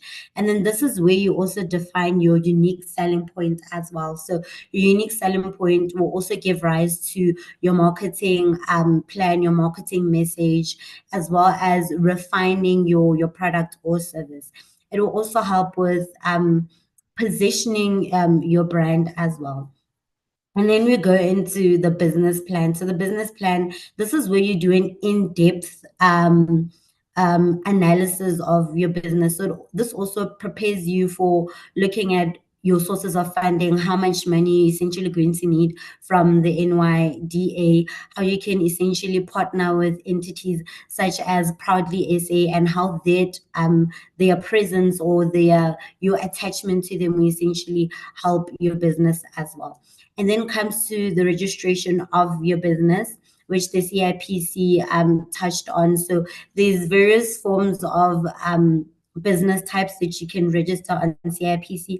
Please ensure that you're registered on CIPC, as well as you have your tax clearance and all of those things. And CIPC now does give a more of a holistic thing. You can even open a bank account through them, as well as partnership contracts. Please don't forget this one crucial thing. You know, a lot of businesses have died because of the lack of partnership contracts. And then you go into your intellectual property as well. So this is where you patent your system, your formulations, your trademark, your logo, your slogan as well. And if I'm not wrong, you can also do this through the CIPC as well. And then this is where you actually come into your sourcing of your funding. Sorry, I see I've repeated my intellectual property, but there's different government entities that can assist you with funding. NYDA has also stipulated what kind of grant funding you can also access to them depending on your level. Are you a startup? Are you in your growth phase or expansion phase? This CEDA gives a lot of funding as well in terms of your packaging and so forth. And CIFA as well is there. So look at all these government institutions that are there that can assist you in terms of funding. And now I just want to speak about the benefits of being part of Proudly SA. So I've been a Proudly SA member since 2016. I was a Proudly SA member with my previous cosmetics business. But one of the greatest things that I've actually gained from Proudly SA is that our Randburg Square Mall landlords actually found us on Proudly SA database. So being part of Proudly SA is going to give your business a lot of credibility. But besides credibility, it's a lot of exposure as well. I mean, us actually expanding into Johannesburg was just through being part of the Proudly SA database and just being an active member in Proudly SA, like attending the Buy Local Summit, where you get to actually network with a lot of other entrepreneurs, but you can also network with a lot of other entities that visit the Proudly SA stores, such as the GEP as well as GS1. You can also get interviews with prominent media houses, because Proudly SA is actually the first point of contact. Just a few weeks ago, we had the privilege of being interviewed on SAFM, and as well as attending the Buy Local Summit, where you can actually exhibit your products. You know, for the day, you can meet potential buyers, you can meet as well as potential other people you can collaborate and sort of grow with. With us, we've met a lot of the brands that we house in our store at the Buy Local Summit. So Proudly SA also does give you access to markets in the form of inviting buyers to the Buy Local Summit, but they've also created such an amazing online platform where a lot of South Africans can essentially shop your products on their online platform as well. And they also do a lot of skills development classes. Just in March, I attended a skills development class hosted by Proudly SA, where we were taught how an elevator pitch, like how would you sell yourself and your business in 30 seconds? And those are skills that as an entrepreneur, you absolutely need, because you will be meeting so many people in so many different places, and you need about 30 seconds to grab someone's attention and make them listen to you much longer. So there's a lot of skills development classes they actually give as well. And then there was actually a Proudly SA competition where we actually won 10,000 Rand, and this actually helped us prepare for our new store. We actually use that to actually buy equipment. So I know this was the first one that the Proudly SA actually did. It was called the Festival of Ideas, and there were actually 3 winners there, and we were so thankful for that. So these are just a few benefits about being a Proudly SA member. There's more detailed benefits on their website. So if you're not a Proudly SA member, please go into their website and get the application form as well as details on how you can become a Proudly SA member and access a whole lot of benefits from them. So I just wanted to I hope this video will play, just show you a video of how our Eden Vine store currently looks like. And Eden Vine is an active member of the Buy Local campaign that Proudly SA is continuously advocating for. So thank you so much, Proudly SA, for supporting local South African brands and for being such a strong advocate and for offering us so many opportunities of growth. Thank you. Thank you so much. Such a beautiful presentation and such a great video showcasing all the brands. We still have the CEO on our live, so I'm gonna try and negotiate with him after this, Rabetu, for a brand ambassador post there for you. I think you could do amazing. But thank you so much for that. And I also like how you've been able, through your presentation, Rabetu, to tie in almost like all the other speakers' points, rather the key things, because remember, fundamentally, the purpose of this our webinar is to showcase how small business have so much potential to be an economic driver, but more than that, to create jobs and alleviate poverty in our country, which we all know the stats too, and our CEO has alluded to the stats in the beginning of this webinar. And I think to also tie everything in, and like I say, nothing is coincidence. It's almost like we had different institutions, which is the CIPC, the NYDA, and then an entrepreneur who's experienced those institutions and how they can benefit that. And even with the NYDA, or our speaker did speak about all the other institutions that provide services and skills and tools to entrepreneurs that they can use to grow their businesses and to create, well, to ultimately create jobs for our country. So thank you to our speakers thus far. And I think now, one more time, for the first time, I'm going to reintroduce Abu Budi, and hopefully technology agrees with us this time, because I really think it's an important addition to our panel today, and representing a very unique and very important segment of entrepreneurship, which is township economy, and how then innovation fosters that, and it fosters job creation rather. So yeah, Mudi, I see the slides are coming through right now, and I see you're on top of your game. So without taking any further of your time, yeah, please go ahead with your presentation and going through with us the incentives and the benefits of having such hubs in not just in our township but in the country. Thank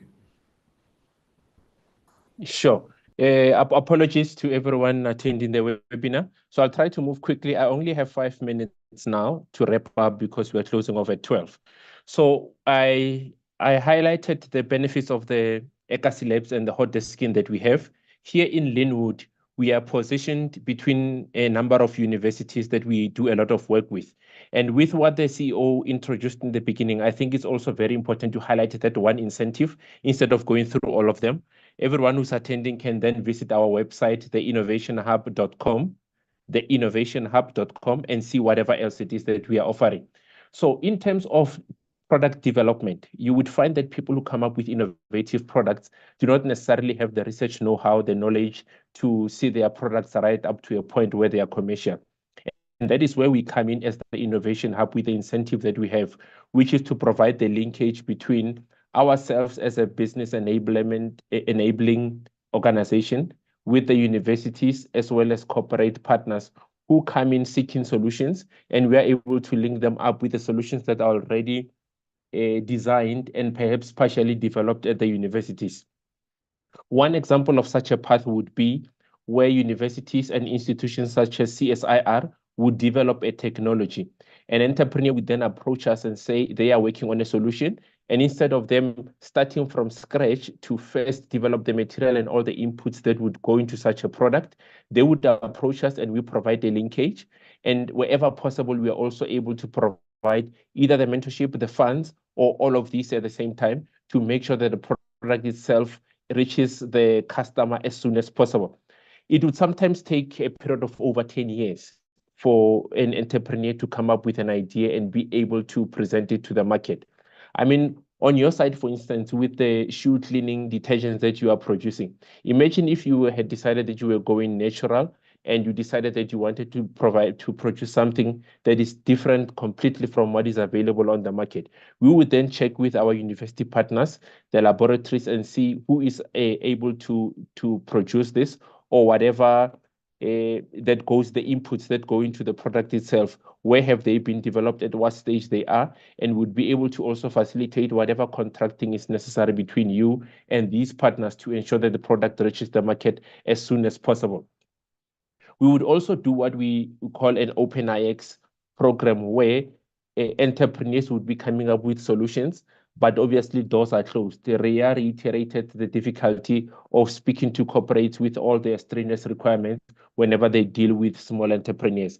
And therefore, we would then partner with these corporates and say to entrepreneurs who have solutions that would benefit, for instance, whether it's a township, municipalities, or even corporates, and we provide that linkage between ourselves and them to make sure that whatever solution they have can be piloted in these areas. The good thing about this linkage as an incentive from us would be that it relieves the entrepreneur of the challenges of having to deal with the contractual work, having to deal with all the various departments within a municipality, while we do all of that work and provide that linkage. And after the pilot is done, you would then come out with the credibility of having piloted over a large area within a municipality, being endorsed by that municipality, having the product tested by SAPS or any other institution that is able to endorse the quality of the product and its usability. And such is one of the incentives that we provide. I thought I should just highlight that as a journey, but I'm willing to engage further with any of the people that are listening now. They can contact me directly, and then we can take it further and engage some more to see what it is that we have to offer. So Letabo, over to you without taking too much of your wrap-up time. And thank you for the time again.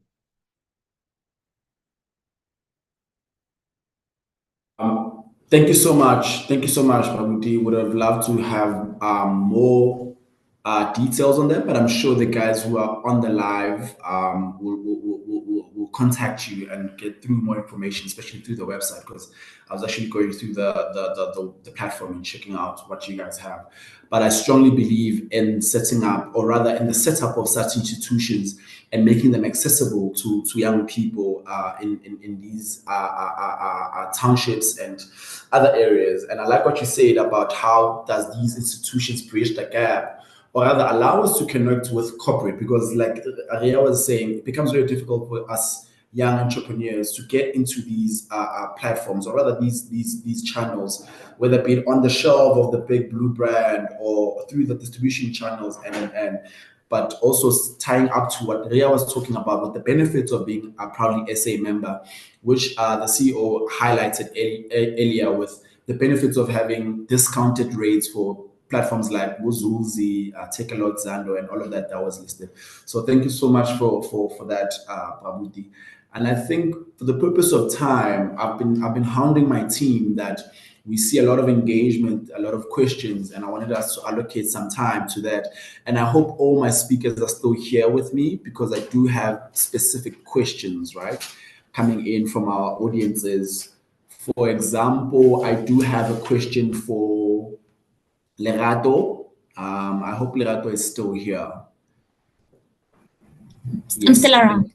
Yes, Lerato. So I have a question for Piwe Nkosi or Nkombi, who's really speaking to fostering a different mindset, or rather a probably distinctive mindset within entrepreneurs. And I'm quoting, "Starting a business is very difficult. Folks will need more than great to know information.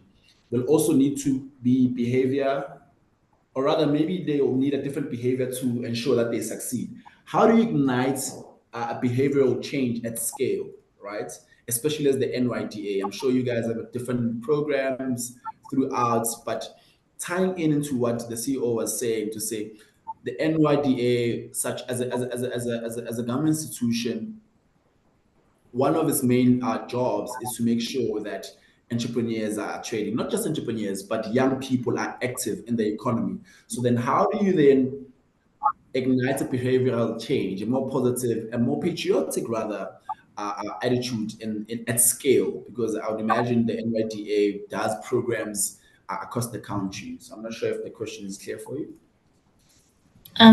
Thank you, Tabo. Well, one of the first programs that I presented was the life skills program, which essentially looks at building the person to be what they need to be for the particular environment they're going in. So whether you're looking for work, whether you want to go into business, I mean generally, I think in Africa, South Africa is one of the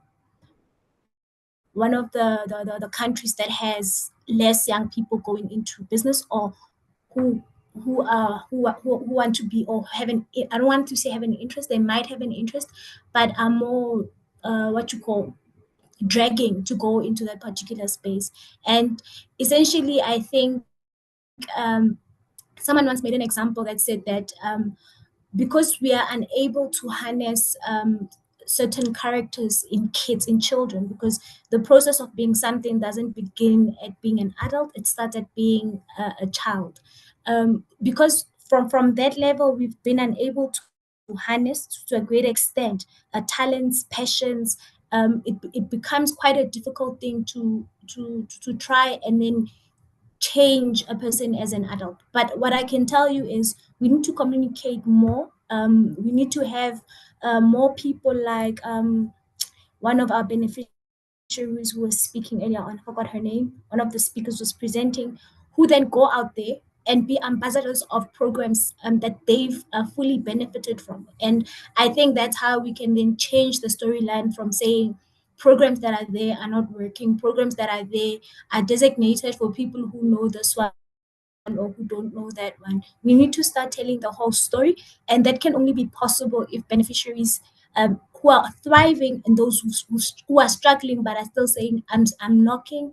We need to hear more of those stories, and I think that would then push for youth interest. That would then push for change of mindset to say actually these things do work. There's a space for me, there's a platform for me to express what I want to do, how I want to change the world, how I want to contribute in the economy. There's support for me, and the National Youth Development Agency, it's there holistically to support young people in any form or any way that they'd like to be supported. Thank you.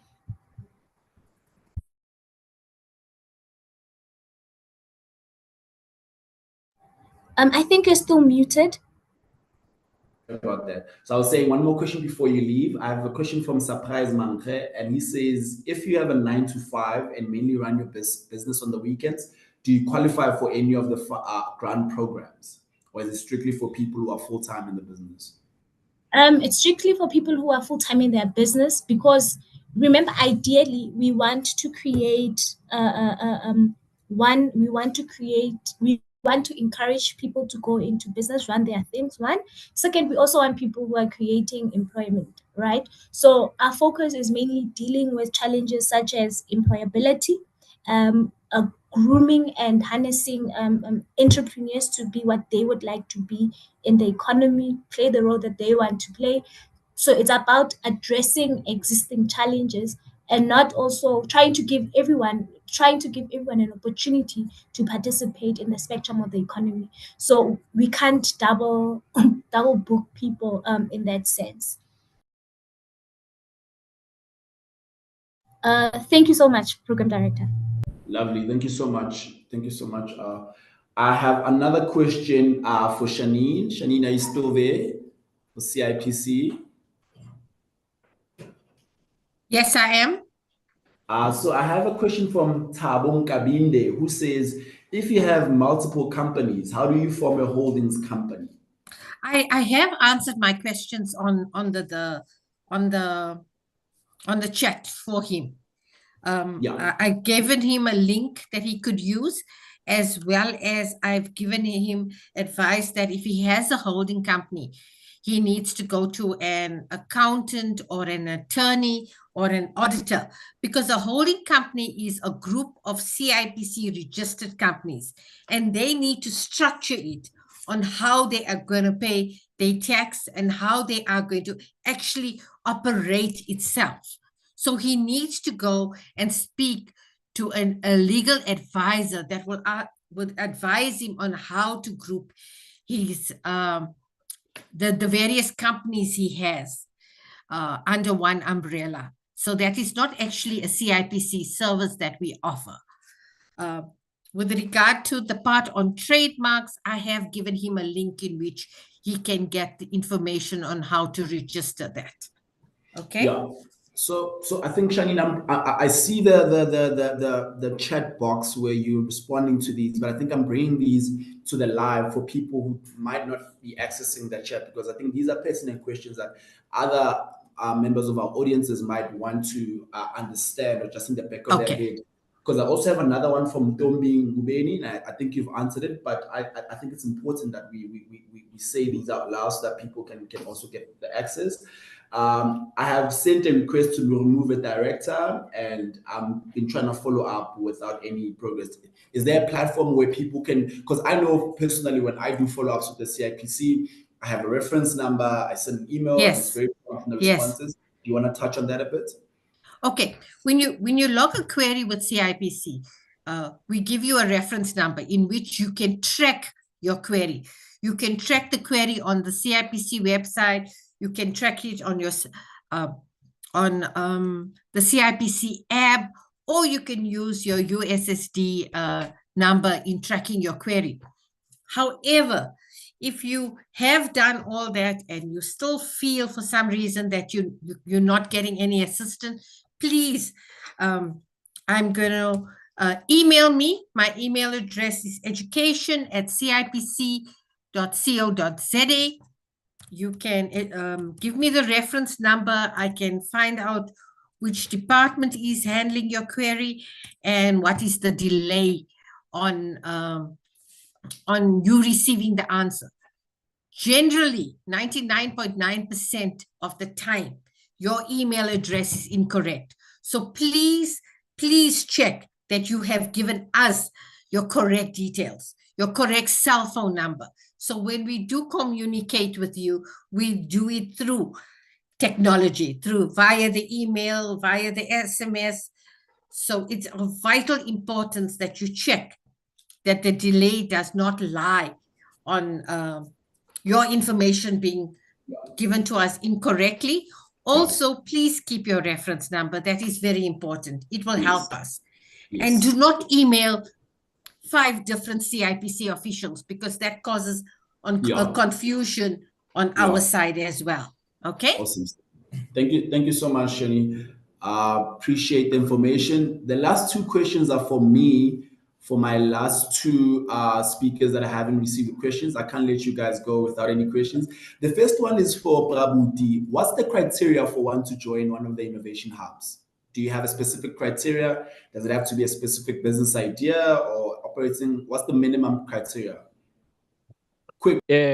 Yes. So the criteria would that be there should be a degree of innovation in the business, and then you would be able to apply when we have a call out. So follow our social media pages and see when the next call out is.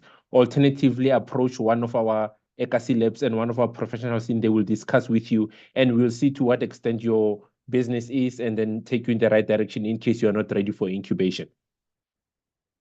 I've shared my contacts as well on the chat, so you can contact me and I'll speak to them directly. Awesome stuff. Thank you so much, Pravuti. And also, I think wanted to note that at the end of this, we'll share most of the details with everyone, because when you register for the webinar, we have your details, we have your email address. Last question, similar but not the same to Rabetwe. When I want to bring my products into your store, what are the minimum requirements? Can I bring my pack of chips to sell in your store? What are you looking for?